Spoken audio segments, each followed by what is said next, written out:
she go. There she go. That's the one I got to know. Gotta know. Such a cutie ride. The crew is tired. John K., a mechanic from Lancashire, patented the flying shuttle. Using cords attached to a pick and pack, a single weaver using one hand could operate the shuttle on the loom. This invention took 4 spinners to keep up with one cotton loom, and 10 people to prepare yarn for one weaver. So while spinners are often busy, weavers often waited for yarn. As such, the flying shuttle effectively doubled a weaver's production of cloth. The next one. Spinning jenny. In 1764, James Hargreaves invented the spinning jenny, a device which allowed one person to spin many threads at once, further increasing the amount of finished cotton that a worker could produce. By turning a single wheel, one could now spin 8 threads at once, a number that was later increased to 80. The thread, unfortunately, was usually coarse and lacked strength. Despite this shortcoming, over 20,000 of the machines were used in Britain by 1778. News. A little boy named Cleavon Wilson was found working in a factory today. Cleavon Wilson is only 8 years old, and he's been working here all day and only getting paid 3 cents an hour. Little Cleavon is working in a very dangerous and violent environment. Right now, there are no child labor laws for kids like Cleavon. But that could change. You can support Michael Thomas Sadler in the Sadler Commission, which is a committee trying to enforce child labor laws, so kids like Cleavon Wilson can have a chance. Are you happy working here, Cleavon Wilson? No, Why aren't you happy, Cleavon? because I want my money for my family. But why are you working here, Cleavon? So I can get my money for my family. Then we can have a job and a house and stuff. And that's breaking news with little Cleavon Wilson. Bye-bye.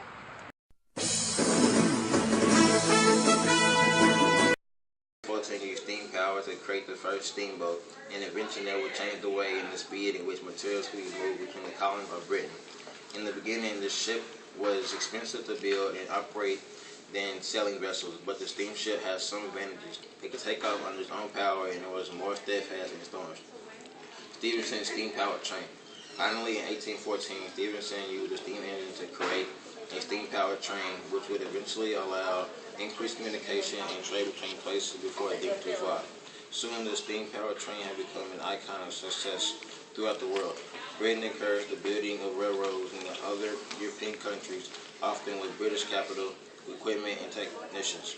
Railroads became a standard item of British export.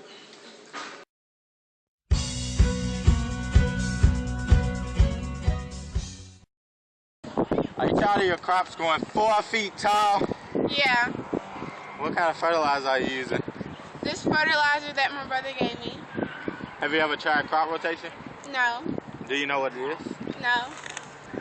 Crop rotation is the system of growing different crops on the same ground to maintain or increase the soils. Now, come on, I'm going to show you what I did.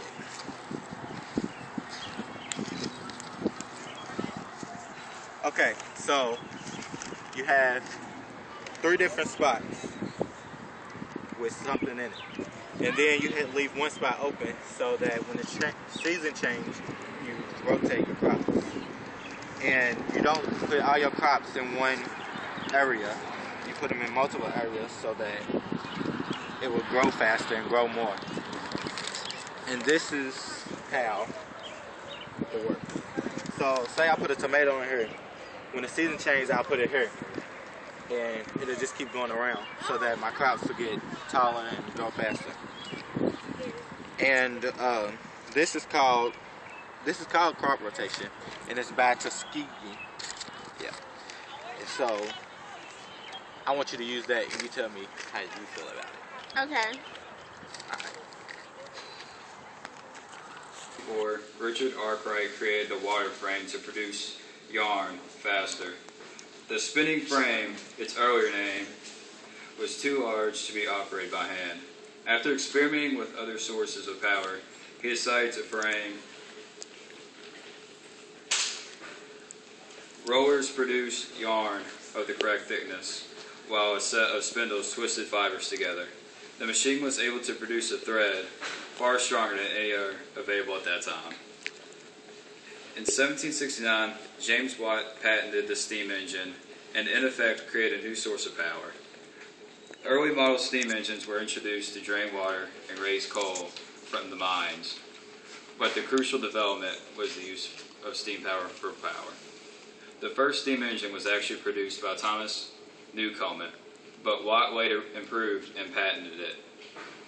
The original idea was put to a vertical piston and cylinder at the end of a pump handle, and then put steam in the cylinder and condense it with a spray of cold water. The vacuum created allowed atmospheric pressure to produce the piston down, but Watt made it an engine, creating the true steam engine.